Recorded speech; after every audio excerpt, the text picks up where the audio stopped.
सरकारी प्राथमिक विद्यालय पाइकोत्रा छात्र जीवन को निहाती भाव में आकु नेबा पई एक गोटे छोट प्रेरणादायक कहानी। तो जड़े माहुंत कौन करछि पिला माने छोट बेटू हाथी टाकू बांधी छोट दौड़ी रे बांधी बुझिला कि नहीं अनेक वर्ष समय अतिक्रांत हो जाइछि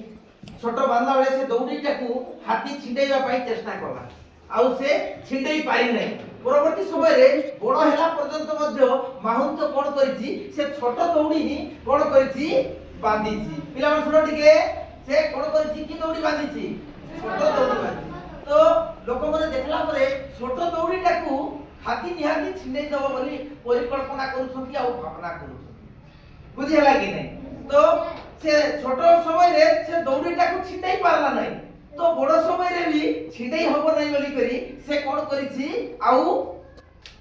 से छिंडेइबा पई चेष्टा करिले बुझि पारछ कि नै तो देखा जाउछि शिक्षा दुनिया रे शिक्षक भाबरे काम करूछु आमे पुराना दुनिया शिक्षक हेइ पारु बुझिला कि नै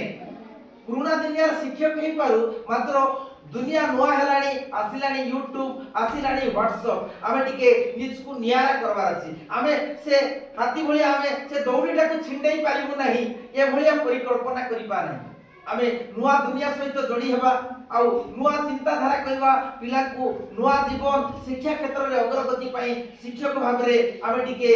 ये एवं दुनिया सहित जदी जोड़ीबा निहाती भाबरे आमे सफलता पाई परबा हो कि नै पिला माने ओ ताली टिके